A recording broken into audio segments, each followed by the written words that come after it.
Hello বন্ধুরা, welcome to তনুর সংসার।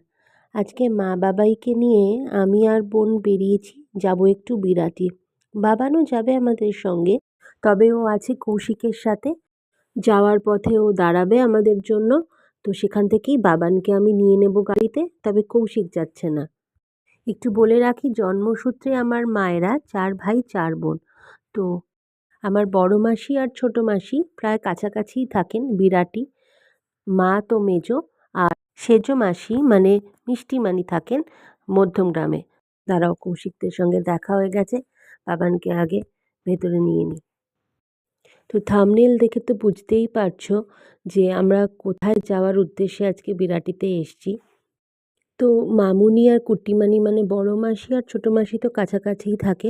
আমরা এখান থেকে গেছি, আর যে মাসি মধ্যমগ্রামে থাকেন মিষ্টিমানি, সেও আজকে আসবেন। আর এই বাড়ির তরফের সবথেকে ছোট্ট এবং আদরের সদস্য হচ্ছে আমার ছোট মাসির মেয়ের মানে আমার বোনের ছেলে।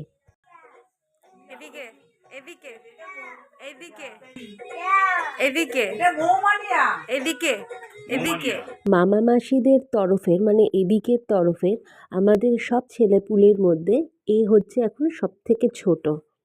আর বিশ্বাস করো, এইটুকুনি বয়সের বাচ্চা এতটাই ঠাকুর ভক্ত আমি না খুব কম দেখেছি। ও এখন এসছে কী জন্য জানো? ঠাকুরের সামনে, আসনের সামনে আমাকে আশীর্বাদ করতে। এবার এই যে প্রদীপটা জ্বালানো আছে, এটা পড়ে গেছে বলে ও আর ভয় ওখানে এগোতে পারছে না। এই জন্য বারবারই আমাদেরকে বলছে ওই প্রদীপটা যাতে আমরা তুলে দিই।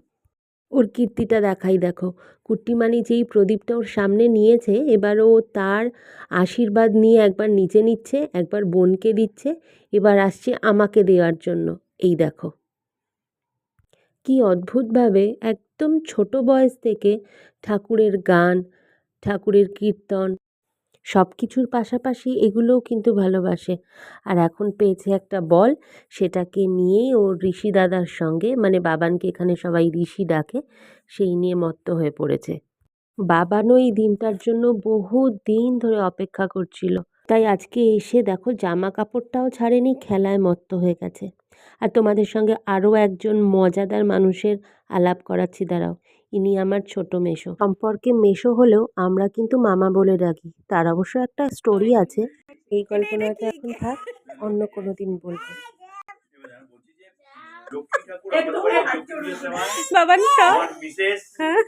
লক্ষ্মী ঠাকুর পাওয়া গেছিল, লক্ষ্মী অন্যের বাড়ি চলে যাচ্ছে, কিভাবে চলে যাচ্ছিল সেটা আমি দেখাচ্ছি। এই হচ্ছে পায়ে গেছিল, এই লক্ষ্মী অন্য বাড়ি চলে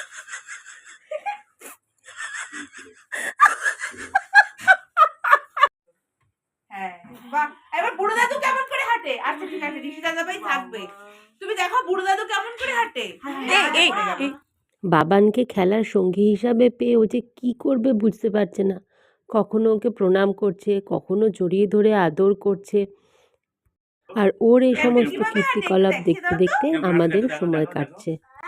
সাথে আছে আর একজন, ওর দাদু মানে আমার মৃত্যুর মামা। আর আসরে তো আরও একজন এখনও আসেননি, এই মধ্যমগ্রামে যে মাসি থাকে মিষ্টিমানি, সে আসেনি বলাও ভুল। ও আবার এসে মামুনির বাড়িতে উঠেছে। তো আমরা সব এখান থেকে ওখানে যাব, কিন্তু তার আগে বনি খুব ধরেছে, আমরা এখন যাচ্ছি ফুচকা খেতে। এখানে মোড়ের মাথায় একজন ফুচকা বসে, বহু পুরনো। আগে যখন বিরাটিতে আসতাম আমি আর ছোটদি ভাই যেতাম খেতে। এক পেট ফুচকা খেয়ে এসেই ভাগ বসালাম গরম গরম ডাল পাকড়িতে। এখানে এলে এই হয়, শুধু খাওয়ার উপর খাওয়া। ওখান থেকে সোজা এলাম মামুনির কাছে, আর এই হচ্ছেন আমাদের মিষ্টিমানি। ওখানের আড্ডা পর্ব সেরে এবার এখানে শুরু। যেহেতু দুই মাসির বাড়ি একদম কাছাকাছি, এই জন্য ডিনারটা আমরা একসঙ্গে মামুনির কাছে সারবো। খালি টেবিলটা দেখো, ভরে গেছে রান্নাতে। আসলে আমরা যখনই আসি প্রত্যেকের স্পেশাল রান্নাগুলো করতে থাকে, আর এই করতে করতে এত খাবার দাবার হয়ে যায়। ছিল মাছ, কাঁচকলা আলু দিয়ে ঝোল, তারপর আলু ফুলকপির তরকারি, চিংড়ি মাছের দো পেঁয়াজা, মুরগির মাংস, ডাল, বাপরে বাপ কত কী। মানে আসি যে ওয়েট নিয়ে, এখানে একদিন থাকলেও 3 কিলো ওয়েট বাড়িয়ে নিয়েই যেতে হয়। মিষ্টিমানির অবস্থা দেখো, সিঁড়ি দিয়ে কম্বলটা তুলছে মাথায় করে। আমি জিজ্ঞেস করাতে আমাকে বলল, ভগবান তো আমাকে খুব সুন্দর হাইট দিয়েছে, তাই এটা তুলতে গিয়ে লটর পটর করছে, এই জন্য মাথায় নিয়েছি। মানে আমাদের বাড়ির কোনো অনুষ্ঠানে মিষ্টিমানি, ইত্তুন মামা এদের ছাড়া না আসর জমেই না।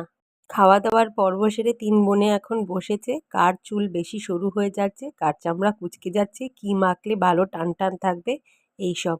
যাই হোক, পরদিন অনেক সকাল সকাল উঠে আমরা সবাই রেডি হয়ে বেরিয়ে পড়েছিলাম নৈহাটির বড় মায়ের উদ্দেশ্যে। এতদিন মায়ের মাহাত্ম্যের কথাও শুনেছিলাম আর এখানকার ভিড়ের কথাও, কিন্তু এসে চাক্ষুষ করলাম। মন্দিরে প্রবেশ করে খুব সুন্দরভাবে মায়ের দর্শনও পেয়েছি আর পুজোও দিতে পেরেছি। মা যেন সকলের কল্যাণ করে।